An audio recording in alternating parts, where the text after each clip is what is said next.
জানো তো বন্ধুরা, আমার অনেক দিনকার একটা ইচ্ছে ছিল মনে, যে আমি একবার কাশীপুর উদ্যানবাটিতে যাব। কিন্তু আমার এটা হয়ে ওঠেনি। ছোটোবেলা থেকে বহুবার কলকাতায় এসেছি, অনেক জায়গায় ঘুরেছি, কিন্তু কাশীপুর উদ্যানবাটিতে কোনোদিনও আসতে পারিনি। এবারে বান্ধবীর বাড়িতে এসেছিলাম বলে সেই সুযোগটা আমার হয়ে গেল। আমার বান্ধবীর বাড়ি থেকে কাশীপুর উদ্যানবাটিটা একদম সামনে। আর তাই আমি আজকে চলে এসেছি, দেখো, কাশীপুর উদ্যানবাটিতে। মাকে, ছেলেকে, আমার বেস্ট ফ্রেন্ডকে, তার বর আর তার ছেলেকে সঙ্গে করে এসছি আমরা, দেখো, কাশীপুর উদ্যানবাটিতে ঘুরতে। আর এই হচ্ছে সেই কল্পতরু বৃক্ষ, যেখানে তোমার আমাদের ঠাকুর এখানে কল্পতরু হয়েছিলেন।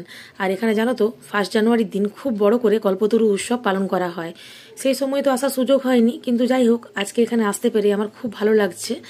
দেখো, এই যে কল্পতরু বৃক্ষ, তোমরাও দেখে নাও। আর এখানে বলে নাকি কিছু মন থেকে চাইলে তোমার সেটা পূরণ হয়।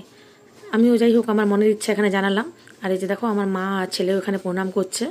আর এখান থেকে প্রণাম করে আমরা এখন কাশীপুর উদ্যানবাটিতে ভেতরের দিকে যাব।